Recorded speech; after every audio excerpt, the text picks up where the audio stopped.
Howdy, I'm Barron Stone, an Applications Engineer at National Instruments, and I'm about to show you how I built an optical theremin using myDAQ. Now, if you've never heard of a theremin before, it's a musical instrument that you play with your hands, but without actually touching the device. It has two antennas which detect the proximity of your hands to the device. Moving your right hand closer or farther away from it changes the pitch, and moving your left hand changes the gain or volume. When you put it near the hands of a professional, it can sound something like this.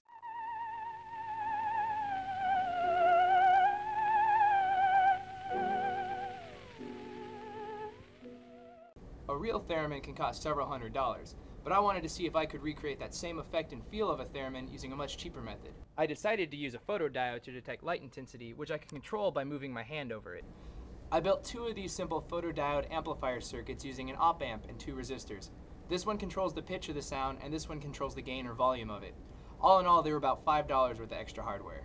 The amplifier circuit is powered by the plus and minus 15 volts supplied by the myDAQ, and the outputs of the photodiode circuits are sampled by the two differential analog input ports. I wrote this snazzy looking VI to control various configuration settings and get visual feedback from the device.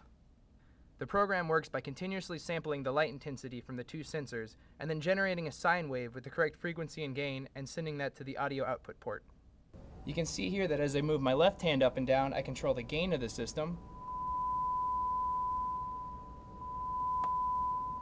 And by moving my right hand up and down, I can control the pitch.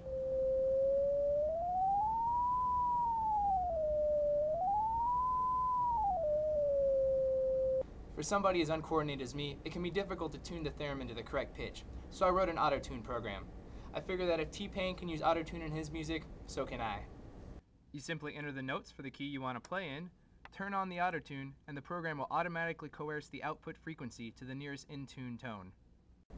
Here's an example of an auto-tuned C arpeggio.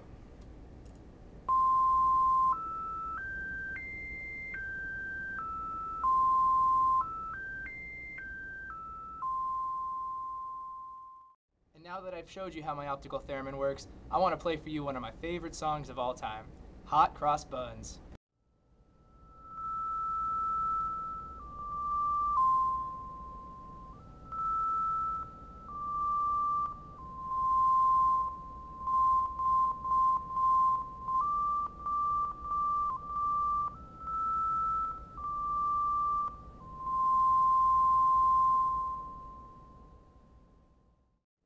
Well, I hope you enjoyed my optical theremin. It was cheap and easy to make, and I invite you to try it out for yourself with your own myDAQ.